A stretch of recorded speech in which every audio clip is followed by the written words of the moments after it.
Hi, this is Dr. Bob Rausch at EnergyDrivenLeader.com, where we work with only the best.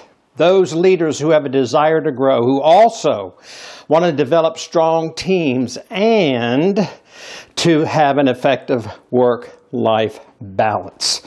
The topic of this video is how do you deal with individuals from different generations? You know what I'm talking about, baby boomers, Gen Y, Gen Xers.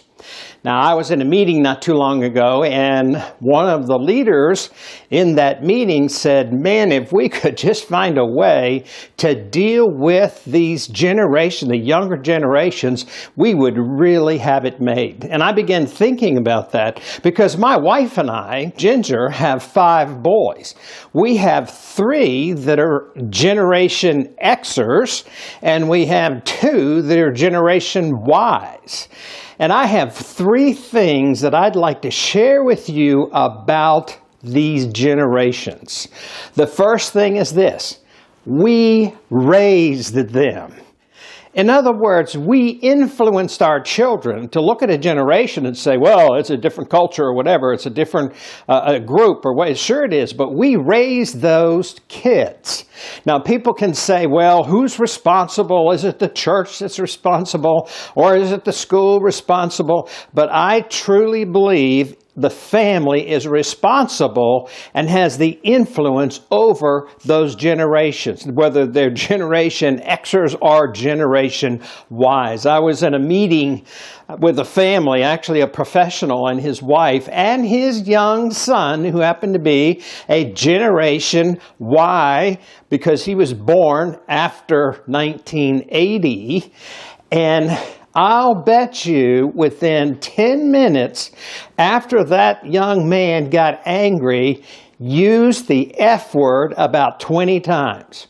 Finally, I said to the father, do you ever stop him from using that word in front of your wife?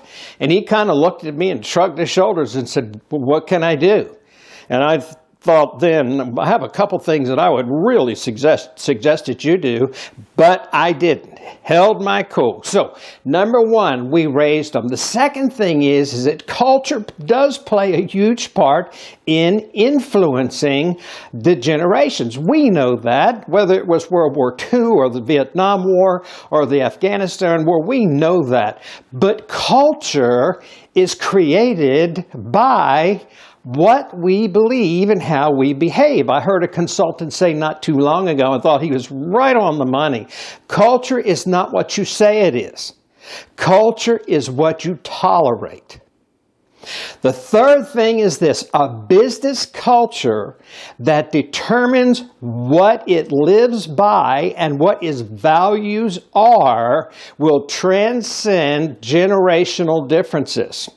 In the next video, I'm going to tell you about a CEO who decided he was going to create a specific culture, and I promise you, he transcended all of those generations. So stand by for the next video.